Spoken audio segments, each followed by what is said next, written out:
The Today in Manufacturing podcast offers a powerful and unique perspective on the biggest stories impacting U.S. manufacturers. Anna Wells, David Manty, and Jeff Ranke apply their experience as editors of industry-leading brands Manufacturing.net and Industrial Equipment News in providing in-depth analysis of the latest headlines. Their insight, along with a mix of humor and human interest, makes Today in Manufacturing a go-to source. Keep pace with supply chain challenges, electric vehicle developments, labor struggles, robotics, and more by listening, downloading, and subscribing to the Today in Manufacturing podcast.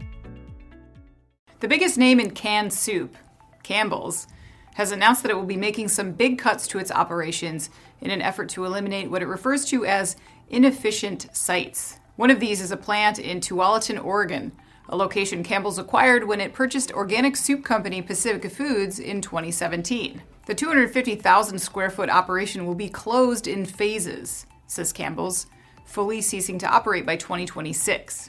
In the meantime, the plant, which currently employs some 330 workers, will see phase one of the closure process begin in August of this year, impacting 120 employees. Campbell's, in a press release, referred to the aging and inefficient nature of the Tualatin plant, saying it can no longer support the increased consumer demand and continued growth of the business, and that it would move production to other plants in its network as well as its co-manufacturing partners. The other blow to Campbell's factory workers comes by way of the downsizing of the company's Jeffersonville, Indiana plant. Campbell says that the site will specialize beginning this summer, focusing on the company's Late July brand of tortilla chips and cutting other products from the line. This will impact more than a third of the plant's 230 employees, bringing total job cuts from the combined moves to 415.